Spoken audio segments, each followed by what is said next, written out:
Hello guys and welcome to the YouTube channel of Wings Ek Udan.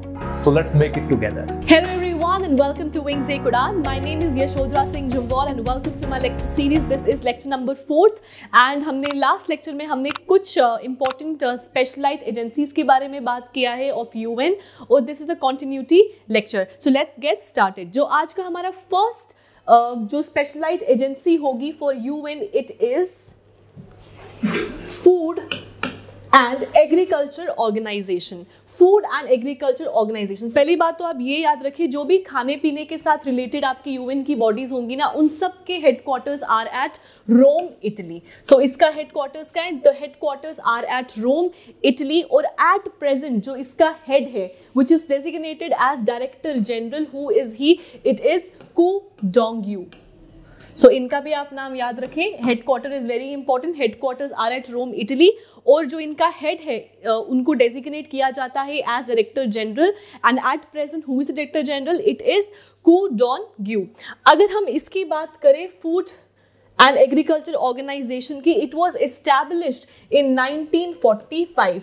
Now अगर हम food की बात कर रहे हैं तो इनका एजेंडा क्या है, मैंडेट क्या है? दे work to eliminate hunger and improving nutrition. So ये eliminate करना चाहते हैं हंगर को और न्यूट्रिशनल वैल्यूज को जो खाने में होती है उसको improve करना चाहते हैं. इसी के साथ ये स्टैंडर्ड्स जो होते हैं उसको सेट अप करते हैं. अगर हम जो FAO है उसके इम्पॉर्टेंट की प्रोग्राम्स की बात करें, सो नंबर 1 की प्रोग्राम जो इसके साथ एफिलिएटेड है, it is Codex Alimentarius Commission. So it is Codex Alimentarius Commission. Now important. अब Codex का मतलब क्या हो गया? Codes और Standards. Fine. तो सबसे पहले तो ये क्या करता है? ये Standard सेटअप करता है.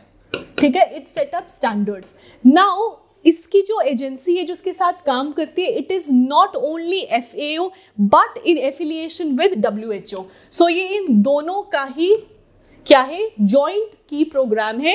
FAO एंड WHO दोनों इकट्ठे किस प्रोग्राम के बारे में बात कर रहे हैं? कोडेक्स एलिमेंटेरियस कमीशन के बारे में बात कर रहे हैं. और कोडेक्स है तो आप कोड से याद रखो, कोड का मतलब हो गया स्टैंडर्ड. तो ये क्या सेटअप करते हैं? ये सेटअप करते हैं आपके standard. So this is one key program of FAO. Another key program for FAO is International Plant Protection Convention, IPPC. So it is International Plant Protection Commission. Now plant की बात है तो प्लांट प्रोटेक्शन की बात होगी. सो ये किस बारे में बात करता है? They talked about to protect cultivated and wild plants against what? Against pests. जो प्लांट्स वगैरह है वो पेस्ट के चलते खराब ना हो जाए, उनको उस चीज़ों से प्रोटेक्ट करने के लिए जो आपका IPPC है, that is international plant protection convention. किसके द्वारा है? It is by FAO. ठीक है, जिसका headquarters are at Rome, Italy. अब एक और इंपॉर्टेंट स्कीम या की प्रोग्राम जो FAO के अंडर आती है, दैट इज ग्लोब फिश. जिसके नाम में ही फिश है, ऑब्वियसली इसका रिलेशन फिश के साथ होगा. तो ये क्या करता है? ये इंटरनेशनल जो मार्केटिंग है, जो ट्रेड है फिशेस का, उसके रिगार्डिंग ये बात करता है. नाउ अगर हम FAO और इंडिया की बात करें तो इंडिया को 2020 और 2021 के लिए 2020 और 2021 के लिए FAO ने अप्रूव किया है कि इंडिया जो है, इंडिया मेंबर रहेगा of the executive board of world food programme.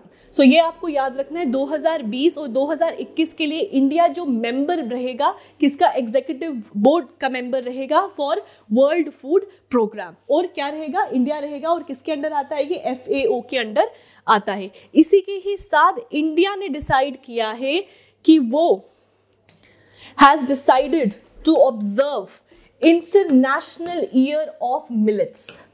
तो ये आप याद रखना, ये FAO के साथ मिलके ही है और इंडिया की रिकमेंडेशन की वजह से ही हुआ है. सो 2023 को 2023 will be it has been decided कि इंडिया ऑब्जर्व करेगा उसको as international year of millets. और अगर हम नेशनल की बात करें तो 2018 में ऑलरेडी इंडिया ने as national year of millets को ऑलरेडी सेलिब्रेट कर चुका है। सो इसमें आपके दो क्वेश्चंस बन गए, international year of millets 2023, national year of millet 2018 में ऑलरेडी इंडिया ने इसको सेलिब्रेट कर चुके हैं।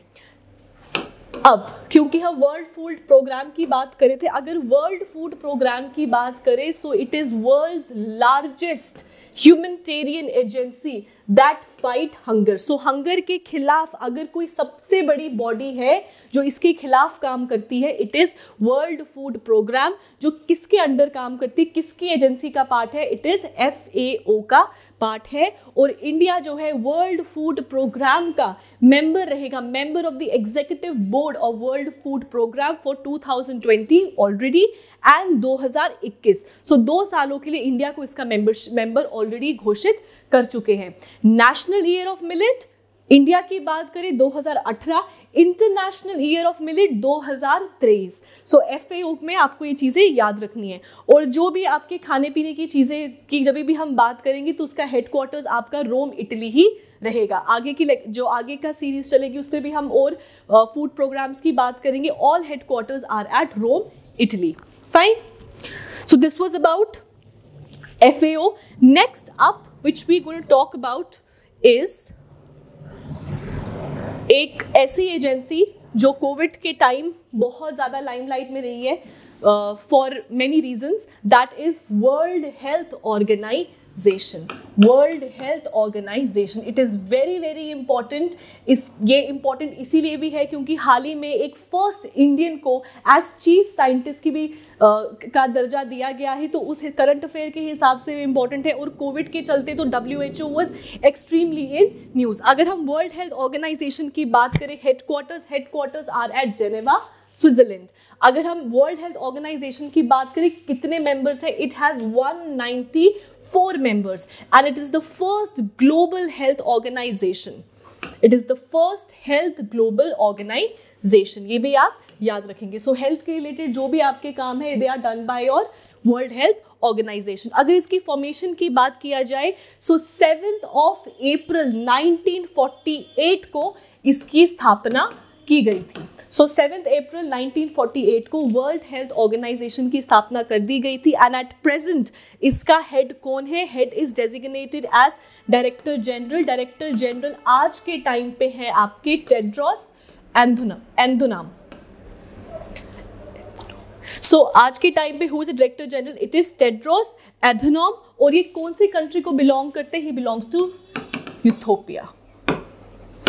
ठीक है, यूथोपियन नेशनैलिटी है इनकी और आज के टाइम पे यही डायरेक्टर जनरल है। Now deputy director general is also important. क्यों इम्पॉर्टेंट है ये मैं आपको आगे बताऊंगी। एंड इसलिए भी इम्पॉर्टेंट है क्योंकि उनको हाल ही में अभी चीफ साइंटिस्ट का भी जो है दर्जा दिया गया है। नाउ अगर हम वर्ल्ड हेल्थ ऑर्गेनाइजेशन की बात करें तो इसकी सुप्रीम डिसीजन मेकिंग बॉडी कौन सी है?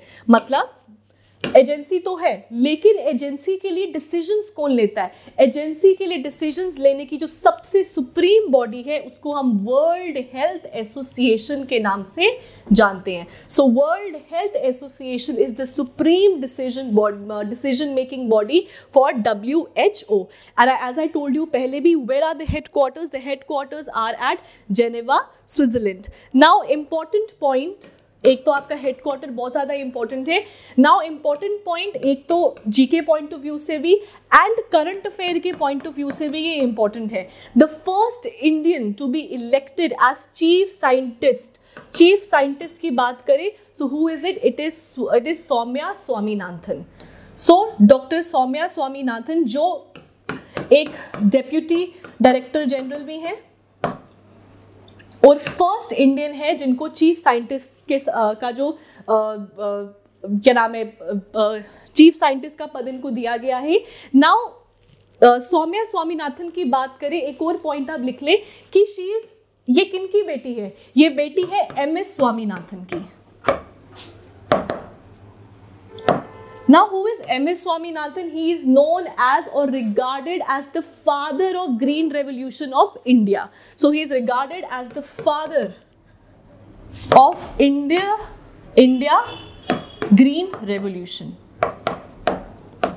ये इन्हीं की ही बेटी हैं, ठीक है। So father of green revolution in India that is MS Swaminathan, उनकी बेटी इज डॉक्टर सौम्या स्वामीनाथन, जिनको फर्स्ट इंडियन है जिनको एज चीफ साइंटिस्ट का डेजिग्नेशन दिया गया है। And world health organization has extremely been in news, तो इसके हेडक्वार्टर्स एट प्रेसिडेंट का डायरेक्टर जनरल कौन है, फॉर दैट मैटर जो आपको मैंने सौम्या स्वामीनाथन के बारे में बताया, ये सब के सब इंपॉर्टेंट पॉइंट्स बन जाते हैं, तो आप इन सबको अच्छे से लिख लेना। नेक्स्ट इंपॉर्टेंट स्पेशलाइज्ड एजेंसी की अगर हम बात करें, so it is international civil aviation organization. Now international civil organization की बात करें, सबसे पहले इसके हेडक्वार्टर्स क्या है, headquarters are at Montreal Canada. So इसके हेडक्वार्टर्स तो आपको सभी के याद रखने हैं, आपको मेन ऑर्गन्स के में भी आपको नहीं पूछे हेडक्वार्टर्स, लेकिन स्पेशलाइज्ड एजेंसीज और जो रिलेटेड आपके है यूएन के साथ एजेंसीज, उन सब के आपको हेडक्वार्टर्स याद रखने हैं। So international civil aviation organization की बात करें, headquarters are at Montreal Canada and it was created after what, it was created after Chicago convention. तो शिकागो कन्वेंशन जब हुई थी उसके बाद ही आपका civil aviation organization it came into play. Now अगर हम सिविल एविएशन की बात करें, एविएशन का मतलब हो गया आपका ये स्काईज के बारे में, तो ये क्या करता है, it set standards and regulation for aviation safety, मतलब वर्ल्ड स्काईज की बात हो रही है, जो वर्ल्ड के स्काईज हैं उनको सोशो इकोनॉमिकली कैसे यूज करना है ताकि पूरे वर्ल्ड में पीस मेंटेन रहे। अब जमीन के लिए तो लड़ते हैं, अब आसमान के लिए भी लड़ाई ना शुरू हो जाए, उसके लिए कौन comes into play, it is your international civil aviation organization, it comes into places, it talks about the social and economically use करने का आपके वर्ल्ड स्काईज को। फाइन, नाउ इसका एक इंपॉर्टेंट जो है स्कीम वो आप याद रखें क्योंकि it is important for your current affairs के पॉइंट ऑफ व्यू से ये इंपॉर्टेंट है, दैट इज कॉर्सिया। सबसे पहली बात तो कॉर्सिया है क्या, CORSIA is carbon offsetting and reporting scheme for international aviation. So इसकी फुल फॉर्म भी याद रखिए, आपको फुल फॉर्म पूछ सकते हैं। पहले बात तो ये सिविल एविएशन के अंडर ऑर्गेनाइजेशन के अंडर आता है CORSIA. CORSIA stands for carbon offsetting and reporting scheme for international aviation. Now ये किस बारे में बात करता है, it talks about carbon emission. तो जो भी चीजें कार्बन एमिशन से रिलेटेड है वो बात करता है आपका कॉर्सिया स्कीम, ठीक है। So it is related to carbon emission के बारे में ये बात करता है और इसका फुल फॉर्म भी आप याद रखें। So it is one of the schemes which comes under your civil aviation, ठीक है। नाउ इनका जो हेड है जिसको हम डेजिग्नेट करते हैं एज सेक्रेटरी जनरल, तो इनके सेक्रेटरी जनरल का नाम क्या है, it is Fang Liu. So fan छत पे चलता है, सीलिंग पे चलता है, राइट। सो फैन से आप एविएशन को थोड़ा सा मैच करके आप याद रख सकते हैं कि फैन ल्यू जो है वो आपके किसके हेड है, he is the secretary general for your aviation, ठीक है। तो आप इसका याद रखिए and headquarters are at Montreal Canada. Fine, next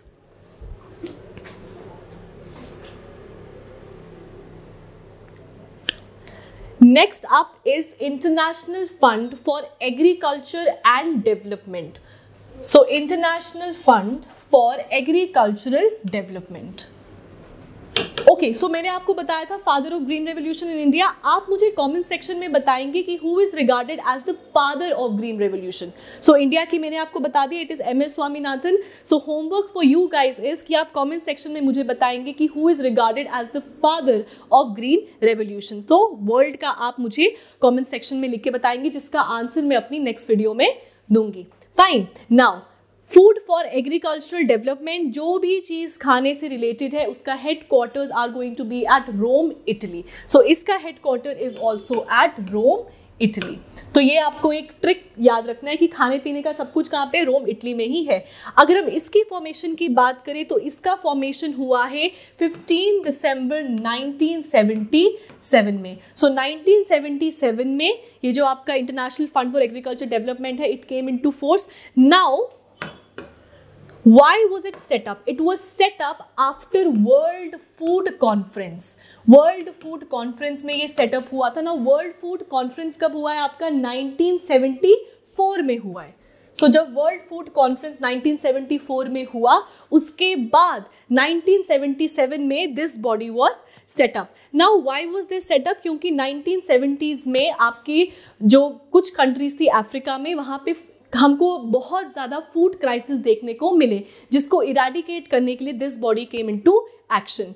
ठीक है, अगर हम इसकी बात करें तो इसका एजेंडा क्या है, ये किस चीज़ को डेडिकेटेड है? It is dedicated to eradicate, ये इरेडिकेट करता है पॉवर्टी एंड हंगर को। So it eradicates poverty and hunger. Now FAO, और ये आपको सब दोनों भाई भाई लगेंगे, भाई बहन टाइप के लगेंगे। इसमें आप याद रख सकते हैं एक चीज़, इन रूरल एरियाज, तो डेवलपिंग कंट्रीज के जो रूरल एरियाज है उधर इरेडिकेट करने को poverty and hunger, this comes into action. ठीक है, और जो इनका प्रेसिडेंट है eight present, who is he? It is Gilbert Houngbo. So eight present who is the president? It is Gilbert Houngbo, जो आपके इस बॉडी के क्या है, एट प्रेजेंट इसके प्रेसिडेंट हैं। Fine, so this were again, हमने 4 और स्पेशलाइज्ड बॉडीज के बारे में बात किया है। So next specialized agency for today is world meteorological organization. अगर हम वर्ल्ड मेट्रोलॉजिकल ऑर्गेनाइजेशन की बात करें, first of all where are the headquarters? The headquarters are at Geneva, Switzerland.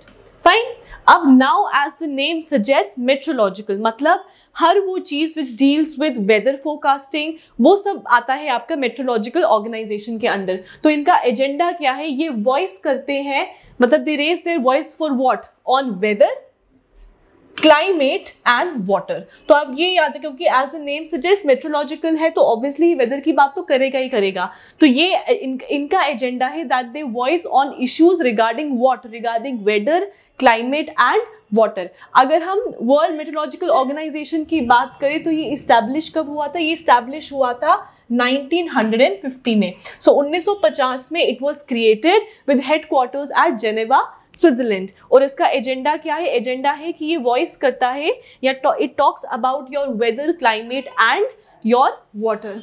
इसी के ही साथ अगर हम मेट्रोलॉजिकल ऑर्गेनाइजेशन की बात कर रहे हैं तो it draws world's attention towards what? Towards, this is important point to remember, on issues regarding depletion of ozone layer. Now ozone is very important. Ozone क्या है? ओजोन ऑब्वियसली 2 तरीके की ओजोन होती है, good ozone and bad ozone. जो ozone की layer हमारे troposphere में, it is termed as bad ozone, और जो स्ट्रेटोस्फेयर में है, it is termed as good ozone. Good ozone कहने का मतलब ये हो गया कि ozone actually works like a blanket. ये एक ब्लैंकेट की तरह एक्ट करता है, एक प्रोटेक्टिव लेयर की तरह एक्ट करता है, और ये हार्मफुल यूवी रेडिएशंस जो सन से आ रही हैं उसको डायरेक्टली अर्थ पे पड़ने नहीं देता है। तो अब due to many natural as well as anthropogenic reasons की वजह से ओजोन डिप्लीट हो रही है। तो ये सबका अटेंशन जो है इस पे लाता है कि हमको जो चीज़ें कर रहे हैं, जो भी हम काम कर रहे हैं, उसमें हम डिप्लीशन ऑफ ओजोन उसको मद्देनजर देख कर करें, कि जिससे हमारे कोई भी काम करने से ओजोन के ऊपर कोई रेपरकशंस नहीं आने चाहिए। So it draws world attention towards ozone layer. 2 तरीके की होती है, good ozone and bad ozone. जो गुड ओजोन है वो आपकी स्ट्रेटोस्फेयर में मौजूद है, और ये क्या करती है? आपको हार्मफुल यूवी रेडिएशन से प्रोटेक्ट करती है। और जो बैड ओजोन है वो हमारी है ट्रोपोस्फेयर में।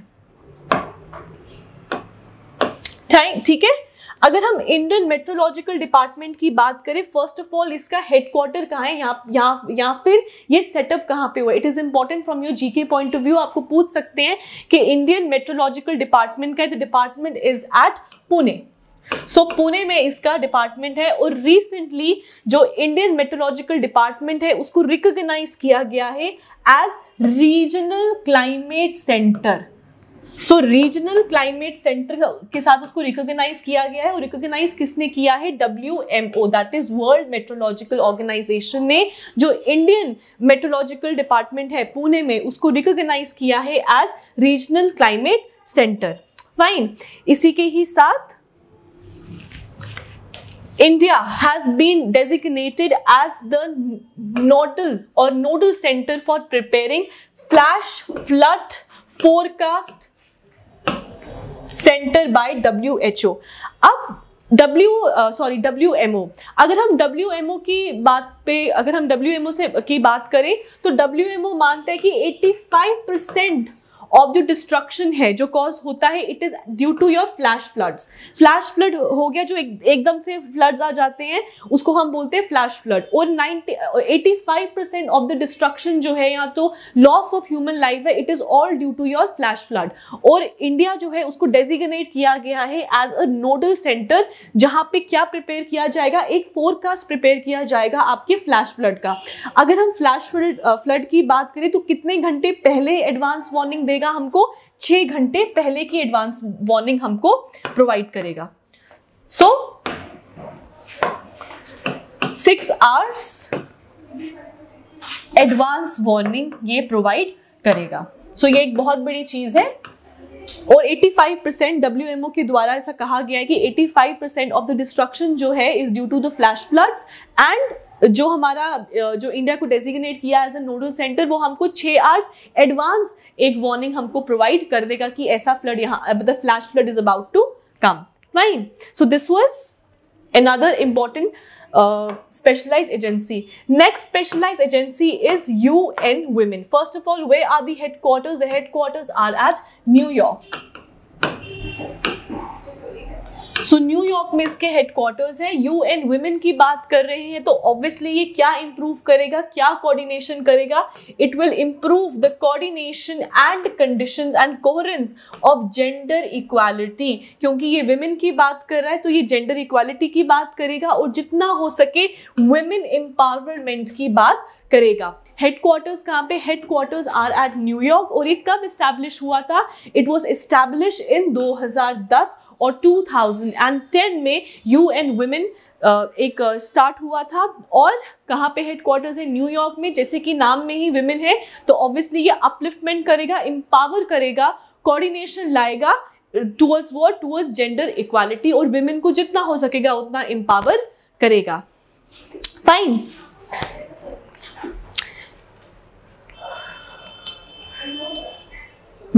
अब नेक्स्ट आता है आपका United Nation conference on trade and development. तो obviously as the name suggest ये ट्रेड और development of the developing countries के साथ डील करेगा। Very importantly, where are the headquarters? The headquarters are at Geneva, Switzerland. So Geneva Switzerland में इसके headquarters है। और ये किसका पार्ट है ये आप याद रखिए। एक तो इसका आपको हेडक्वार्टर याद रखना है, ज्यादा डिटेलिंग में हमको नहीं घुसना है इसकी, क्योंकि they are not very important agencies. आप इनके हेडक्वार्टर्स लेकिन याद रखिए, क्योंकि जो बहुत कॉमन एजेंसीज होती है शायद उनके हेडक्वार्टर्स ना पूछे, कुछ अनकॉमन सा पूछ लें, बट इतना डिटेल में हमको नहीं जाना है। बट आप इनके हेडक्वार्टर्स याद रखिए। Headquarters are at Geneva, Switzerland. और ये किसका पार्ट है? UN के सेक्रेटेरिएट का ये पार्ट है। So it is a part of UN secretariat. जो हमने मेन ऑर्गन्स जब हम UN की पढ़ रहे थे उस टाइम पे हमने ये पढ़ा था। सो UNCTD, that is United Nation conference on trade and development, headquarters Geneva, Switzerland. ये पार्ट है UN सेक्रेटेरिएट का। ठीक है। नेक्स्ट, अब जो नेक्स्ट हमारी इंपॉर्टेंट स्पेशलाइज्ड एजेंसी है, आप ज्यादा इसकी डिटेलिंग में जाने की भी जरूरत नहीं है। It is United Nation industrial development and organization. As the name suggest कि ये किसको लीड करेगा? It is talking about industrial growth, it is talking about how can we effectively use human resources. ये उन सब चीजों के साथ डील करता है। और जितना हो सके हम इंडस्ट्रियल डेवलपमेंट कैसे लाए, इंडस्ट्रियलाइजेशन को हम कैसे बूस्ट करें। So UN industrial development organization. Now इसका हेडक्वार्टर इंपॉर्टेंट है। क्यों? क्योंकि इसका हेडक्वार्टर अनलाइक, क्योंकि मोस्टली आपके जेनेवा स्विट्जरलैंड में ही होते हैं हेडक्वार्टर्स, ये थोड़ा अलग हेडक्वार्टर है। The headquarter is eight Vienna, Austria. तो इसका हेडक्वार्टर है आपका वियना ऑस्ट्रिया में, एंड इसके कितने मेंबर्स हैं? इसके 170 मेंबर स्टेट्स है। स्टेट्स का मतलब कंट्रीज ही होता है, ठीक है। So it has 170 member states और कंट्रीज। और इसका रीजनल ऑफिस, अगर हम इंडिया की बात करें तो इसका रीजनल ऑफिस कहाँ पे? The regional office is obviously at the capital itself, that is new Delhi. So new Delhi में इसका रीजनल ऑफिस है। तो आप इसका एक रीजनल ऑफिस याद रखें और दूसरा इसके हेडक्वार्टर्स कहाँ पे, आप उतना इसको याद रखें for industrialization, trade and development. Okay, next and last specialized agency for today is United Nation World Tourism Organization। तो ये किसको फोकस करेगा? ऑब्वियसली ये टूरिज्म को बूस्ट करने की तरफ फोकस करता है। हेडक्वार्टर्स कहाँ पे? इसका हेडक्वार्टर भी हटके है, that is at Madrid, Spain. तो स्पेन में इसका हेडक्वार्टर्स है। और इसके कितने मेंबर स्टेट है? It has 30 members. जो कौन इलेक्ट करता है? ये आपका UNGA, that is United Nation general assembly, वही है जो इसके 30 मेंबर्स को इलेक्ट करते हैं। So 30 members are elected by who? Elected by the assembly itself, UNGA। Fine. अगर हम वर्ल्ड टूरिज्म ऑर्गेनाइजेशन की बात करें तो इसका जो काउंसिल है वो कितनी बारी मिलता है? इट मीट्स एक साल में 2 बारी, सो ट्वाइस इन 1 ईयर। तो एक साल में ट्वाइस या 2 बारी ये मिलते हैं। फाइन। सो ये थे हमारे कुछ स्पेशलाइज्ड एजेंसीज जो हमने इस वीडियो में कवर करें। जो नेक्स्ट वीडियो होगा it is going to be on few जो आप हमारी रह गई हैं इंपॉर्टेंट स्पेशलाइज्ड एजेंसी, जैसे कि आपका यूनेस्को हो गया, हम उनके बारे में बात करेंगे in the next lecture. Thank you guys and have a nice day.